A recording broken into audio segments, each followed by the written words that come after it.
중국을 상징하는 IT 기업 화웨이는 미국 정부 제재로 15일부터 사실상 반도체 부품을 새로 사지 못합니다. 세계 반도체 기업들이 화웨이의 반도체를 팔려면 미국 상무부의 승인이 필요한데 미국이 이를 승인해줄 가능성이 거의 없어 보이기 때문입니다. 미국의 제재는 여기서 그치지 않고 있습니다. 중국 국민 앱 위챗의 사용마저도 조만간 금지될 예정입니다. 지난달 초 도널드 트럼프 미국 대통령은 국가 안보를 이유로 위챗 사용을 금지하는 행정명령에 서명했습니다. 금지 효력은 행정명령이 발효된 후 45일부터 시작되는데 오는 20일이 바로 그날입니다.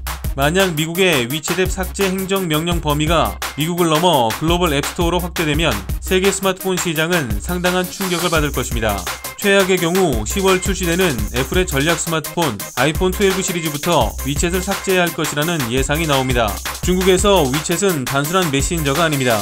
금융거래 등 중국 내 모든 일상생활이 위챗 사용 없이는 이루어질 수 없습니다. 2011년 1월 출시된 위챗은 전세계 월평균 사용자 수가 12억 명을 돌파했고 이 중 11억 명이 중국 현지 이용자입니다. 메신저 외에도 간편 결제, 쇼핑, 택시 호출, 공과금 지불 등 스마트폰으로 할 수 있는 모든 서비스가 가능한 사용자 기준 세계 최대 플랫폼 중 하나입니다. 따라서 위챗 없는 아이폰이 중국 시장에서 팔리기 어렵습니다. 스마트폰만 놓고 봤을 때 중국은 아이폰 전체 출하량 가운데 15%를 담당하는 핵심 시장입니다.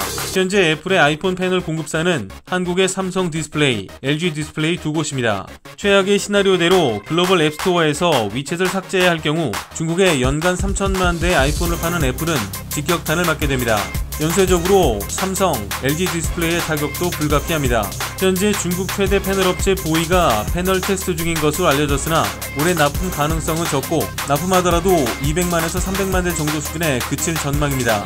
애플 전문가로 알려진 거밍치 홍콩 트렌드포스 인터내셔널 연구원은 최근 보고서에서 전세계 앱스토어에서 위챗이 삭제되는 가장 비관적인 시나리오가 현실화할 경우 애플 스마트폰 판매량은 25에서 30% 감소할 수 있다고 전망했습니다.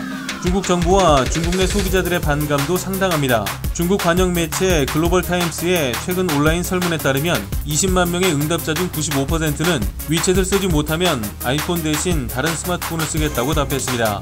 자오리젠 중국 외교부 대변인은 만약 미국이 위챗을 금지한다면 우리도 애플 스마트폰을 쓰지 않을 수 있다며 정부 차원의 불매운동 가능성을 시사했습니다. 김기현 스톤파트너스 이사는 조선비주와의 인터뷰에서 화웨이 제재의 경우 삼성, LG 디스플레이의 납품 물량이 상대적으로 많지 않은 데다 이를 대체해 납품할 수 있는 중국 스마트폰 회사들이 있었다며 그러나 3천만 대 규모에 달하는 애플의 중국 시장은 대체할 시장이 없는 게 우려스러운 대목이라고 말했습니다. 이상 광화문 비즈통신이었습니다.